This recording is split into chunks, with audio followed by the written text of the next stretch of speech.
అందరికీ నమస్తే. Signal TV pole సంబంధించి ఈరోజు సిపిఐ ఎమ్మెల్యే కూనంనేని సాంబశివరావు కాంగ్రెస్ ఏడాది పాలనకు 100కు 60 మార్కులు ఇచ్చిండు. ఆయన ఫస్ట్ ఇయర్ కదా, నేను 100కు 60 మార్కులు ఇస్తున్నా, డిస్టింక్షన్ ఇవ్వలేను కానీ పాస్ అయితే అయింది ప్రభుత్వం, కానీ వీళ్ళు మారకపోతే నెక్స్ట్ చాలా ప్రాబ్లం వస్తుంది, వీళ్ళు కూడా కేసీఆర్ లాగానే ఇంటికి పోవచ్చు వస్తుందని ఆయన కామెంట్ చేసినారు. దాని మీద మనం పోల్ పెట్టినాం. పెడితే ఆయన చెప్పిందే, ఆయన 100కు 60 మార్కులు వేస్తున్నారు, మీరు ఎన్ని మార్కులు వేస్తారు ఈ సంవత్సరం పాలన కానీ పెడితే ఇక్కడ ఇంకా ఇది కథ. మొత్తం ఎన్ని ఓట్లు వచ్చినాయి? మొత్తం 16,000 ఓట్లు వచ్చినాయి. వన్డేలో 16,000 మంది వాళ్ళ అభిప్రాయం చెప్పింది. దీనిలో ఆ 16,000 మందిలో 11% 90% ఓట్లు వేసినారు. 11% 90% ఓట్లు వేసినారు. 90 ఓట్లు వేసినారు. 100కు 90 ఓట్లు వేసినారు రేవంత్ రెడ్డి పాలనకు. 11% మంది మాత్రమే అది. మళ్ళీ తర్వాత 6% 80 మార్కులు వేసింది కేవలం 6% మాత్రమే. 80 మార్కులు వేసినారు, 6% మంది మాత్రమే వేసినారు. తర్వాత 50 మార్కులు వేసినారు, కేవలం 13% మంది మాత్రమే వేసినారు. 50 జీరోకి ఎక్కువ వేసినారు. అదేందో ఒక్క మార్కు కూడా వేయరా? ఏదో ఫ్రీ బస్సు అవో ఇవో ఏదో పెట్టిరు కదా.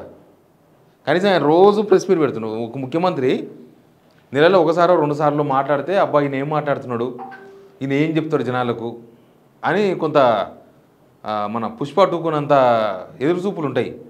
కానీ ఇదంతా పులికేసే వారం అయిపోయింది. పుష్ప పోయి రోజుకు 2 సార్లు మాట్లాడుతుండు, రోజుకు 3 సార్లు మాట్లాడుతున్నాడు.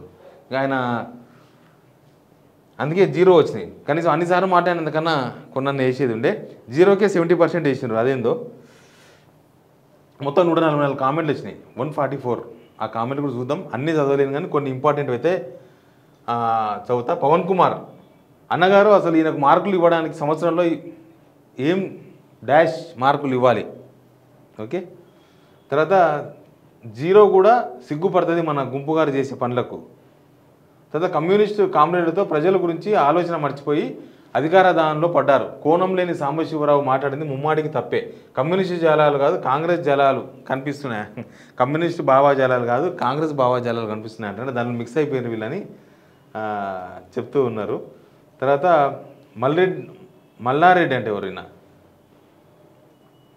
కూసం విడవాలి నాగుపాము. దీంట్లో 38 స్కూల్ పిల్లలు చనిపోతే 100 మార్కులు ఇవ్వండి సార్ కూరంనేని గారు. అదే గురుకుల హాస్టల్స్లో చనిపోయారు కదా, అన్ని మార్కులు ఇచ్చినామని ఆయన్ని అడుగుతున్నారు. ఇంకా 0 కంటే ఇంకా తక్కువ ఏమైనా ఉందా? ఏమైనా ఉందా అంటే దానికి 0 కంటే తక్కువ అంటున్నావు, ఎలాంటి పరిపాలన లేనప్పుడు ఎలా బతుకుతున్నావు, దీన్ని బట్టి అర్థమవుతుంది ఎవరు. సరే, నవీన్ క్రియేషన్స్ అసలు పరీక్ష రాస్తేనేగా మార్కులు వేయడానికి. ఎప్పుడు చూడు గురువు లాంటి కేసీఆర్ గారిని తిడుతుంటాడు. రాష్ట్రంలో కేసీఆర్ ఒక్కరే ఉన్నారా? ప్రజలు కూడా ఉన్నారు. ప్రజల గురించి మాట్లాడకుండా ఆలోచించకుండా కేసీఆర్ గురించి మాట్లాడతాడు. ఎప్పుడు చూసినా ఒక్కసారి నాకు అనిపిస్తుంది ఇప్పుడు కేసీఆర్ ముఖ్యమంత్రిగా ఉన్నాడా లేక రేవంత్ ముఖ్యమంత్రిగా ఉన్నాడా, నాకు ఈ అనుమానం వస్తుంది. కరెక్టే, ఎందుకంటే పొద్దుగాలు లేస్తే కేసీఆర్ జపమే. ఒక 40 నిమిషాలు ప్రెస్ మీట్ పెడితే 40 సార్లు కేసీఆర్ పేరే చెప్తున్నాడు. అందుకనే ఆయన కామెంట్ పెట్టిండు. ఎవరు ఆ కామెంట్ పెట్టింది? నవీన్ క్రియేషన్స్. తర్వాత పానుగంటి రామస్వామి 6 గ్యారంటీలు అమలు చేయనందుకు 6కు 0 కలిపి 60 చేసిండు కూనం గారు. 7 గ్యారంటీలు అంటే 70 ఇచ్చేవాడేమో. బాగానే ఉన్నది. తర్వాత గాదెల శ్రీకాంత్ నమస్తే, మొదట మీ జర్నలిజం విశ్లేషణ బాగుంటుంది, థ్యాంక్ యూ బ్రదర్. ఈయన గురించి ఏమని చెప్పారా మీరు? 0 కంటే ఇంకా తక్కువ వేయవచ్చు. కేసీఆర్ సార్కి రేవంత్ రెడ్డికి మధ్య చాలా తేడా ఉంది. కేసీఆర్ సార్ తెలంగాణ ప్రజల గుండెలో ఉండే వ్యక్తి. రేవంత్ రెడ్డి అంటేనే తెలంగాణ ప్రజలు అమ్మ నా బూతులు తిడుతున్నారు. ఎక్కడ ఏ ఊరు నుంచో మీ ఊళ్ళో కూడా తిడుతున్నారు బ్రదర్. హైదరాబాద్లో అయితే ఇల్లు గులగొడతానని తిడుతున్నారు, మీ ఊళ్ళో ఎందుకు తిడుతుంటో తెలియదు. తర్వాత ఎస్జీ ముఖ్యమంత్రి మాట్లాడితే వినాలి అనుకోవాలి కానీ నిన్ను డాష్ అనిపిస్తుంది, ఏం కర్మరా బాబు. 100కు ఒకటే బస్సు ఫ్రీ, ఆటో డ్రైవర్ల జీవితాలు రోడ్డు మీద ఫ్రీ. ఎవరు? రాఘవ ఎంటర్టైన్మెంట్ ఎంబీఎన్ఆర్ మహబూబ్నగర్ అంట. ఎంబీఎన్ఆర్ అంటే మామనారే బహుశా. తర్వాత వల్లం దేశీ విఠల్ బాబు, ఓ 0 నన్ను క్షమించు, ఎందుకంటే రేవంత్ రెడ్డి కంటే 0కే విలువ ఎక్కువ నా దృష్టిలో. అట్లా అయిపోయింది. అబ్బా సాయిరామ్ ఇంకా 4 ఇయర్స్ ఎలా? సార్ రేవంత్ రెడ్డి అధికారంలోకి వచ్చిన తర్వాత సన్నవడ్లకు బోనస్ ఇస్తామంటూ మభ్యపెట్టి ఇప్పుడు 14 మ్యాచర్ వచ్చేదాకా ఎండబెట్టమంటున్నారు. 2 ట్రాక్టర్లు అయ్యే ఒడ్లు కేవలం 1 ట్రాక్టర్ అవుతున్నాయి. రైతులకు తీవ్ర అన్యాయం కలుగుతుంది. దీనిపై మీరు ఒక వీడియో చేయండి. ఇదొకటి ఉందా మళ్ళీ దీనిలో?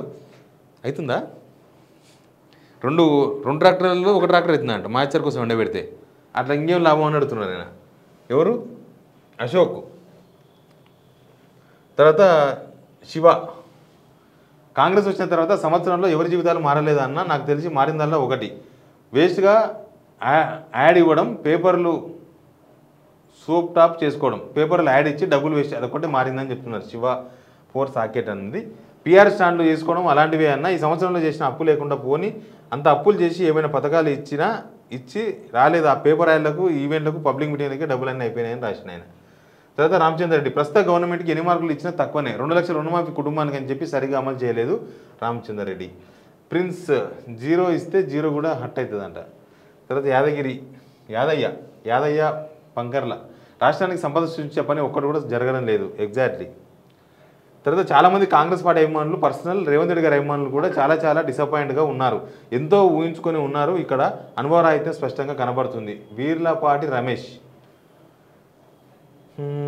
అంతా 0 ఎక్కడైనా పాజిటివ్ కామెంట్ ఉండా? వాళ్ళ అభిమానులు చూస్తారు కదా మన ఛానల్ను చాలామంది. గవర్నమెంట్ వాళ్ళు కూడా అందరు జనం చూడాలి కదా. కాంగ్రెస్ గవర్నమెంట్ కొంతవరకు ఇప్పుడు చేసింది ఏమిటంటే ప్రభుత్వ ఉద్యోగాలు ఉన్న వెంటనే భర్తీ చేసింది. కేసీఆర్ కూడా ప్రభుత్వ ఉద్యోగాలు కల్పించి ఉంటే ఆయనకు 100 మార్కులు ప్రజలు ఇచ్చేవారు. ఇది అవినీతి అంటారా? ప్రతి ప్రభుత్వంలో చేసేదే కదా. ఎవరిది అర్థమవుతలేదు పేరు. తర్వాత ఓటుకు నోటు లాగా మార్కులకు నోటుకు వేసిన కూనంనేని అంట. కూనంనేని కూడా ఎక్కి దిగుతుండ్రా.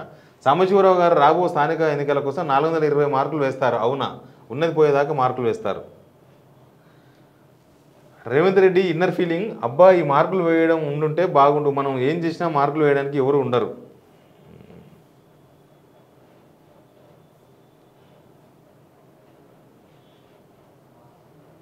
ఏమీ చేయలేదు. ప్రశాంత్ యాదవ్. ఎల్బిషన్లో మీటింగ్ పెట్టాలి, డ్రోన్ ఫోన్ కెమెరాలతో ఫోటోలు తీయాలి, మీడియాలో న్యూస్ పేపర్లో ప్రచారం చేసుకోవాలి, అంతే, అంతకు మించి ఏం చేయలేదని పెట్టిండ్రు. నేను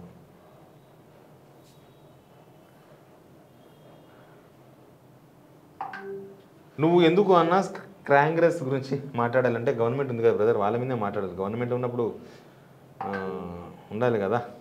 నేనైతే మైనస్ ఉంటే మైనస్ పాయింట్లు కూడా వేస్తాను. ఎందుకంటే 12 నెలల్లో తెలంగాణ వెనుకకు వెళ్ళిపోయింది.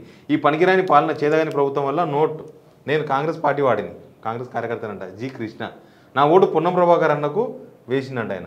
ఇప్పటికైనా తీరు మార్చుకోకపోతే 20 ఏళ్ళు కాంగ్రెస్ నమ్మరు.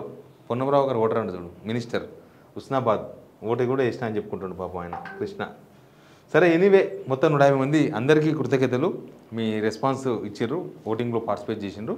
రెగ్యులర్గా సిగ్నల్ టీవీ నుంచి ఓటింగ్ ఉంటుంది, ప్రతిరోజు పోల్ ఉంటుంది. మీరు పార్టిసిపేట్ చేయండి, మీ అభిప్రాయం చెప్పండి. బూతులు లేకుండా కంటెంట్ చెప్పండి. అంటే ఎందుకు మీరు తక్కువ మార్కులు వేయడమో లేకపోతే వాళ్ళ అభిప్రాయంతో ఏకీభవించకపోవడమో ఎందుకు అనే విషయాన్ని స్పష్టంగా చెప్పండి. నేను మ్యాక్సిమం కామెంట్స్ చదివే ప్రయత్నం చేస్తా. బట్ ప్రభుత్వం మీద ఇంత తీవ్రంగా 100 కామెంట్లు వస్తే 99 నెగిటివ్ కామెంట్లే ఉంటున్నాయి. ఏదో ఒకటి అటు ఇటు కొద్దిగా మధ్యంతరంగా కనిపిస్తున్నాయి. ఇది ప్రభుత్వం గ్రహించాలి. ప్రతి ఊర్లో తిరుగుతున్నారంటే మరి అంత దాకా ఎందుకు పోయిందనేది. Please subscribe signal TV.